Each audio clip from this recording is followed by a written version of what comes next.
सामको नाज़रीन YouTube channel पर एक दफ़ा फिर आपको खुशामदीद। तमाम देखने वालों का शुक्रिया जो सराहते हैं, जो देखते हैं और जो फीडबैक देते हैं। आज़म सवाती की प्रेस कॉन्फ्रेंस, उस आज़म सवाती की जिनकी उम्र 75 साल की है, उस आज़म सवाती की जो कि एक सेनेटर है और एक सीनियर सेनेटर है।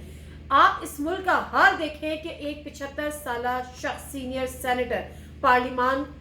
का रुकन, वो रो रो के प्रेस कॉन्फ्रेंस कर रहा है और उसकी प्रेस कॉन्फ्रेंस का और उस वो जो बात कर रहा है वो दुआई दे रहा है कि उसके साथ क्या ज्यादती हुई है, उसके साथ, उसकी एहलिया के साथ, उसकी फैमिली के साथ, और दूसरी तरफ उसका तमस्खुर उड़ाया जा रहा है, उसको एक मम्मा बनाया जा रहा है, उसको एक पिंग पोंग की बॉल बना के रख दिया है। इंतहाई ये अफसोस की बात है, कंडेमेबल बात है। दूसरी, साजिद संजरानी साहब ने एक कमेटी तो तश्कील दे दी है, लेकिन हमारे मुल्क में कमेटियों का हालात क्या होते हैं हमें कोई बहुत ज्यादा कोई उम्मीद नहीं है, कोई बड़ी एक्सपेक्टेशंस नहीं है, लेकिन हम दुआ को जरूर हो सकते हैं। उसकी वजह क्या है कि मैं किसी से भी कोई पुरुमीद नहीं है, क्योंकि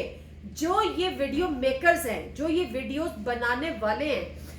वहां तक तो हमारी और आपकी और उन कमेटीज की और तमाम लोगों को आप लिस्ट में बना दें, उनकी तो पहुंच ही नहीं है, उनके तो पर जलते हैं। तो ये क्यों कर मुमकिन होगा कि जब जो इतने उनके हौसले बुलंद हैं कि वो एक 75 साल सेनेटर की वीडियो कोई बना लेता है, तो वो इनको मैनेज ना कर सके, जिनकी एक 14 रुकनी कमेटी बना दी गई है, और फिर किसकी सरबराही में, साजिद संजरानी साहब की सरबराही में, जिन्होंने खुद उनको एक जगह पे ठहराया और ये कह के कि जी वो बड़ी महफूज जगह है, और उस जगह पे चूंकि सुप्रीम कोर्ट के जजेस वहां पर मौजूद नहीं है, ये बात खुद आज़म सवाती साहब ने की, तो आप वहां पर ठहर सकते हैं। अब मामला यहां से शुरू होता है।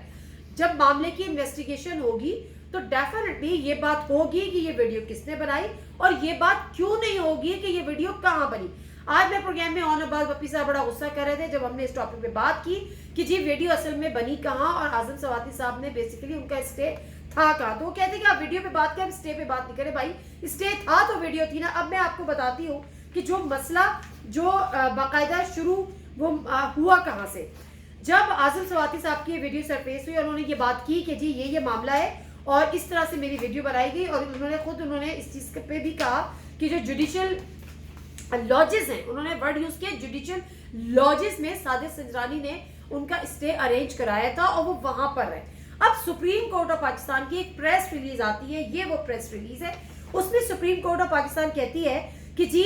आज़म सवाती जो है वो सुप्रीम कोर्ट के जो जजेस के रेस्ट हाउस है कोयटा में मौजूद, उसमें उन्होंने स्टे नहीं किया। अब उनसे मुझे समझ में ये बात इसलिए थोड़ी सी नहीं आई क्योंकि आज़म सवाती साहब ने तो कहा कि जो जुडिशियल लॉजेस है, अब जुडिशियल लॉजेस का उन्होंने जिक्र किया, सुप्रीम कोर्ट कहती है कि रेस्ट हाउस में उन्होंने स्टे नहीं किया, और फिर वो साथ में ये बताती है कि जो स्पेशल ब्रांच है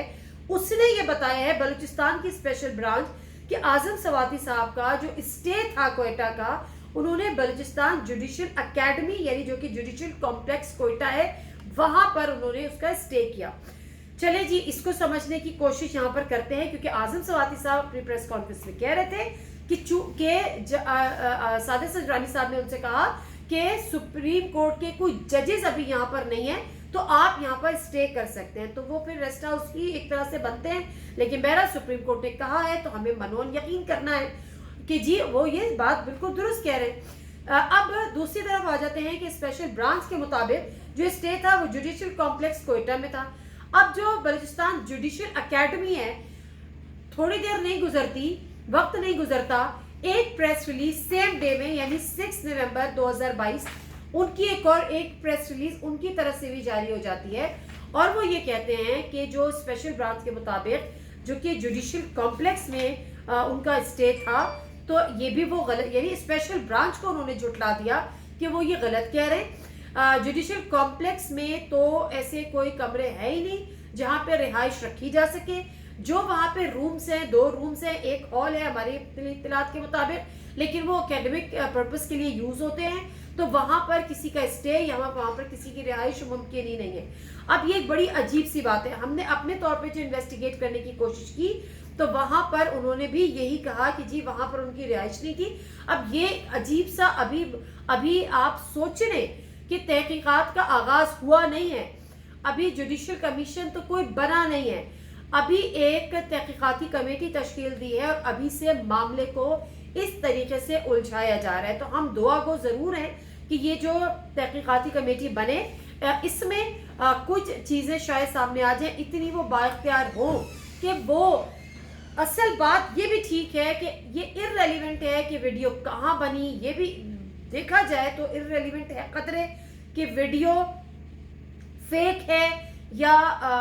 اوریجنل ہے، کیونکہ جو اعظم سواتی صاحب کہہ رہے ہیں کہ وہ اصلی ہے، وہ وہاں پہ اسٹے کے دوران ان کی اور ان کی اہلیہ کی بنائی گئی۔ اب جو دوسرے لوگ ہیں جس میں کچھ جرنلسٹ بھی ہیں، میرا بھی ایک جرنلسٹ سے سینئر جرنلسٹ سے رابطہ ہوا، اور وہ یہ کہہ رہے ہیں کہ انہوں نے یہ ویڈیو دیکھی اور وہ کہہ رہے ہیں کہ وہ ویڈیو فیک ہے، مطلب اس پہ چہرے لگائے گئے ہیں۔ تو لیکن پھر وہی بات کہ اصل میں فیک ہے یا اوریجنل ہے، یہ ویڈیو بنی کہاں، یہ گھٹیا ترین حرکت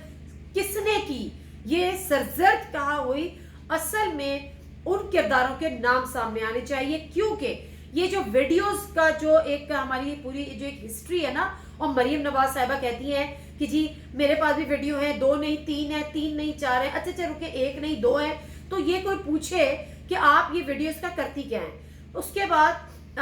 پچھلے دنوں بڑی ہوا کہ جی عمران خان صاحب کی گندی گندی ویڈیوز، تو عمران خان صاحب نے خود بھی کہا کہ جی میری کچھ گندی گندی ویڈیوز ہیں جو کہ ڈیپ فیک ٹیکنالوجی کے ذریعے بنائی گئی ہیں، اور وہ بھی منظر عام پر لائیں گی تاکہ میری بھی کیریکٹر اسیسینیشن کی جائے۔ تو یہ والا جو معاملہ ہے، تو مجھے سمجھ میں یہ آتا ہے کہ جن کو کچھ کنکریٹ کام کرنے ہیں، جن کو اس ملک کی فلاح و بہبود کے لیے جن کو کام کرنے ہیں، ان کا سارا جو زور ہے وہ یہ گندی گندی ویڈیوز بنانے پر ہے، اور یہ ویڈیوز بنا کر لوگوں کو کس طرح سے بلیک میل کیا جائے، لوگوں کو کس طرح سے استعمال کیا جائے، لوگوں کو کس طرح سے اپنے مقاصد کے لیے استعمال کیا جائے، اور لوگوں سے کس طرح سے اپنے کام کرائے جائے، اور کس طرح سے ان کو بلیک میل کرایا جائے کہ وہ کہیں کہ کھڑے ہو جاؤ تو لوگ کھڑے ہو جائیں، وہ کہیں بیٹھ جاؤ تو وہ بیٹھ جائیں۔ لیکن مسئلہ پھر وہی ہے کہ شاید کسی نے سوچا ہی نہیں تھا کہ اعظم سواتی صاحب یہ بات میڈیا پر کہہ پائیں گے، کیونکہ ہمارا تو وہ زمانہ ہے کہ جس کے ساتھ زیادتی ہوتی ہے اسی پر ہم اس کو بے عزتی نہ ہو جائے، معاشرہ کیا کہے گا، لوگ کیا کہیں گے، کہ لیبلز لگا کر اس کو خاموش کر دیتے ہیں، یا وہ خاموشی سے بلیک میل ہونا شروع ہو جاتا ہے۔ یہ ہماری ہسٹری ہے۔ تو لیکن ہوا یہ کہ وہ جو کہتے ہیں نا کہ ٹکر کے لوگ مل گئے، اب اعظم سواتی ٹکر کے مل گئے۔ اعظم سواتی سے جرم کیا سرزد ہوا تھا، اس پہ تو ذرا پیچھے چلے جاتے ہیں۔ اعظم سواتی صاحب نے ایک ٹویٹ کی تھی جس کا خمیازہ وہ بھگت رہے ہیں۔ اب یہاں پر جو